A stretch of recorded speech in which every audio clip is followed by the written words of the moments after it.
Alright, welcome into episode number 2 of the Cupcast. If you missed episode number 1, hey there, I'm Will. Hope you're having a great day. And all summer long, I'm going to be bringing you content around the 2026 FIFA World Cup. As I mentioned, it's being held in my home nation of the United States, so I'm really pumped for this tournament. And I'm hoping the U.S. can make a bit of a run, something we haven't done for a while. But we'll get to the U.S. later on today's episode.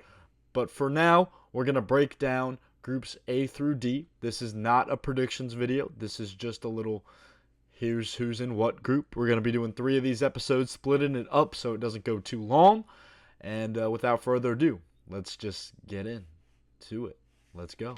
All right, starting in Group A, which features Mexico, South Korea, South Africa, and the Czech Republic. Mexico is a host nation. It is their 17th appearance in the FIFA World Cup, and also it's their 3rd time as a host nation. On the prior 2 occasions, they did qualify, or they did reach all the way to the quarterfinal stage. So they will see if history can repeat itself this year. They are coming off a disappointing 2022 World Cup where they were knocked out in the group stage, but they will look to turn things around this summer.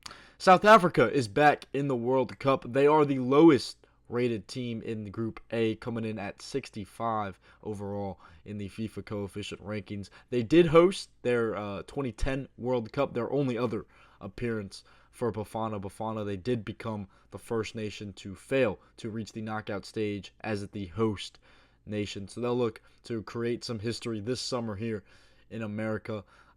16 years after they host, Bafana Bafana returns for the 2nd time ever.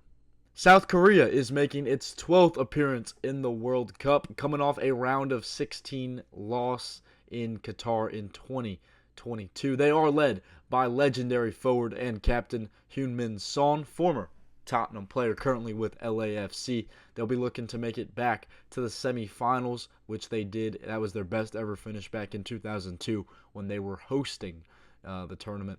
We'll see what they can do this summer. It's Sonny's 4th and likely final World Cup for one of the biggest names in all of world football. Rounding out Group A is the Czech Republic. This is their 2nd ever appearance as Czechia. They did previously qualify back when they were Czechoslovakia, but obviously that does not exist anymore. So it's their second time back as the Czech Republic. They qualified through the playoffs, and they are led by Bayer Leverkusen forward Patrick Schick, who's coming off a great season in the Bundesliga.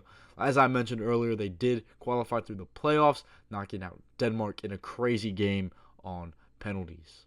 Group B is made up of Canada, Bosnia, Switzerland, and Qatar. Canada, just like Mexico, is hosting their group stage matches. It's their 3rd ever appearance in the World Cup.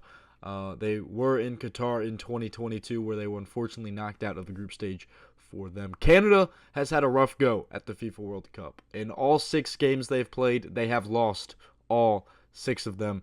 It's not gone their way, but with the likes of Alphonso Davies and Jonathan David, they'll hope to create some history this summer. Bosnia is back in the World Cup for the 2nd time ever. They're in Group B alongside Canada, led by 40-year-old Edin Dzeko. He returns to his 2nd World Cup and the first time since 2014. Bosnia is also bringing arguably the greatest World Cup anthem out there.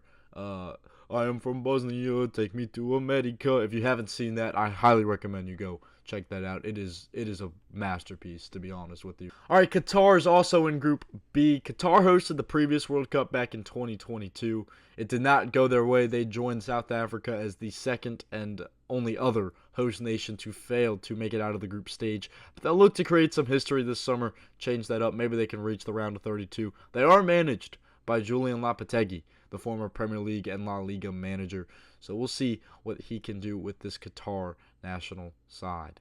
And rounding out Group B with the highest rated nation in this group is Switzerland. They are coming off a round of 16 appearance in Qatar in 2022. They will want to forget that as they did lose 6-1 to Portugal. But, it was still reaching the knockout stage, which is more than what any other nation in this group can say. Granit Xhaka and Ricardo Rodriguez return to the World Cup. They've made 12 appearances in the World Cup together, and I think that's some kind of record, or they're on the verge of breaking the record as the most appearances as teammates. So a little bit of history to be written for Switzerland in this summer. All right, moving on to Group C, we have the first big heavy hitter of the tournament, and that is Brazil, the 5-time winners, the most of any nation. They are back, no surprise, and they will kick things off in Group C. They are the 6th ranked team in the FIFA coefficient rankings, and for them, they'll be looking to reach the quarterfinals yet again. They won the previous World Cup hosted in the United States back in 1994. They'll be looking to win it for the 6th time. They have not won since 2002, but they are led by Carlo Ancelotti, who's won pretty much everything you can possibly win in Europe. And now he looks to lead this very talented Brazilian side with the likes of Vinicius Jr. and Rafinha. And they have the youngster Endrick. And of course, they've got experience in that backline with Marquinhos. So Brazil, one of the favorites in this summer's World Cup. They'll be looking to make a deep run.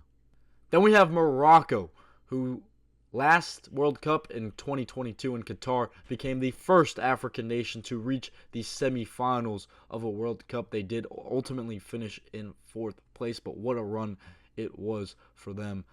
They have Achraf Hakimi, who's coming off his 2nd Champions League. They've got Brahim Diaz. I guess legally they are the reigning champions of AFCON. I don't really know if they ever sorted that out, but technically there's that from this past winter.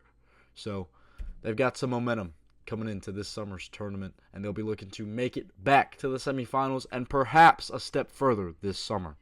All right, then we have Haiti in Group C, making its 2nd ever appearance in the FIFA World Cup.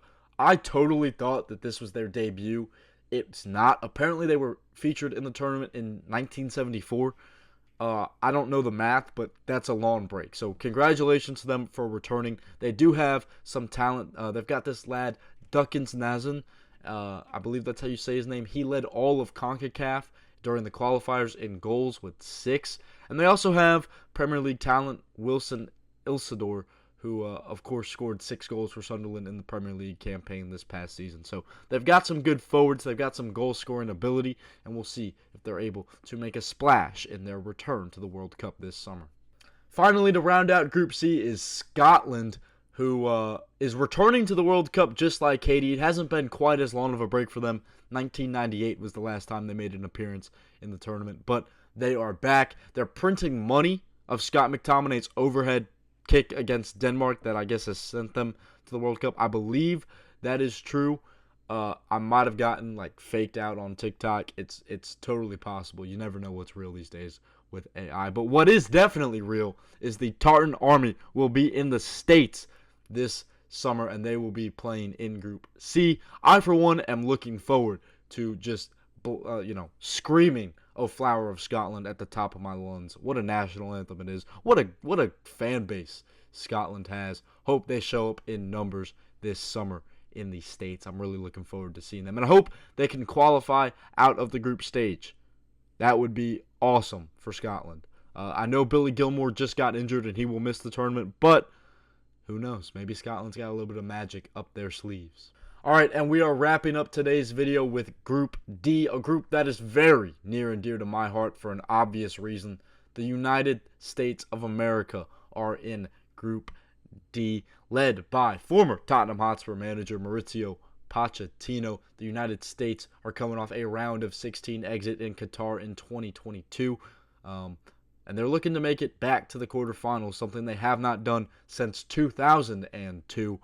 It would be just monumental for us if we could reach the quarterfinals, and I think it's very possible given the draw that we have. But enough of the United States. I'll get into a whole video of them in the coming days. Paraguay is also featured in Group D, making its 9th appearance in the FIFA World Cup, in their first since they reached the quarterfinals back in 2010. That was their best ever finish in a World Cup, and while their squad is not out yet, they are led by forward Miguel Almiron, who, former Newcastle man, now plays in the MLS with Atlanta United.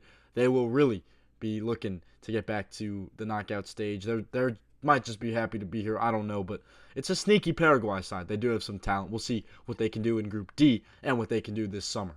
All right, Australia is the next team in Group D, and they'll be looking to get back to the knockout stage. They did make an appearance in the round of 16 in Qatar in 2022. It's their 7th appearance in the World Cup. They're coming off a disappointing spell. They got eliminated in the quarterfinals of the Asian Cup in 2023. I feel like, from like an outsider looking in, that's a disappointing finish for Australia. I don't know, maybe they came up against South Korea or someone like that. I got to go back and look, but I feel like Australia should probably be going to the semifinals at the very least of the Asian Cup. So unfortunate for them, but they'll be looking to kind of turn the ship this summer and reach the knockout stage yet again. All right, and our final nation today is Turkey. Turkey is back in the World Cup for just the 3rd time ever, and the first since their historic 3rd place finish back in 2002. Turkey's got some of the best wonder kids on the planet right now, especially the man himself, Arda Güler, who helped them qualify in the playoffs over Kosovo. They also have this lad, Kenan Yildiz, I believe is how you say his name, and what a talent he is from Juve. Turkey will look to make a splash this summer in the United States, and it's a long-awaited return. 24 years since they were last in the World Cup, and like I said, when they made it all the way to the semifinals. They finished 3rd in the tournament. It was an insane run. I wasn't alive for it, but we'll see if they have some tricks up their sleeve this summer and can maybe go a step further to the final. Unlikely, but you never know. All right, that's going to do it for today's episode of the Cupcast, episode number 2. If you enjoyed today's video, please leave a comment down below. Hit that like button, hit that subscribe button, share it with your friends. Do whatever you want to do, I guess. It's your life. But YOLO, you only live once. It's free. Yeah. Like I mentioned earlier, I'm going to be breaking down each group, each nation that is participating. This was only 16. We've got 32 more to go. Next episode should be out probably around tomorrow. Not sure what time, but I'll drop it tomorrow. And that'll be breaking down groups E through G. And then we're going to wrap things up with H through L. So, if you're looking forward to those videos, stay tuned. We've got some great content coming up this summer, and you won't want to miss it. All right here on this channel. This has been episode number 2 of the Cupcast. I have been Will, and I will see you guys in episode number 3.